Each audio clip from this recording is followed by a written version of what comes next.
Bernie Sanders of Vermont. Senator, good to have you with us tonight. Why are Republicans opposing infrastructure modernization projects like high-speed rail?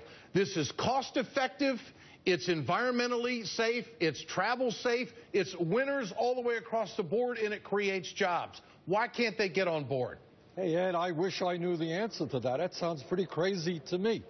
Everybody in this country, apparently, except Republican members of Congress, understands that our infrastructure that once led the world, was once the pride of the world, is now crumbling. We have 600,000 bridges in disrepair. In every state of this country, there are people in cars going over potholes. Clearly, we need a major effort to rebuild this crumbling infrastructure. I'm going to introduce legislation to do that. And part of infrastructure repair is creating a strong rail system that begins to catch up with Europe, Japan, and even China.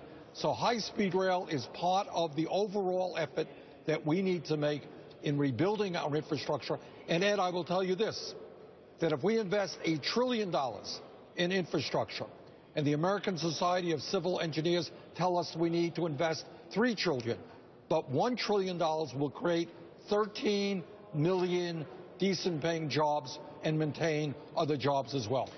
13 million jobs. Senator, how restrictive do you think that the Republican leadership is going to be in this session of Congress? You're going to come up with a bill that is going to deal with infrastructure. Do you think Republicans are going to be ordered not to get on board with stuff like this? Do you think they're going to have a problem, Ed, because you got Republicans all over this country whose constituents are telling them we need to rebuild our infrastructure. Now, here's some good news.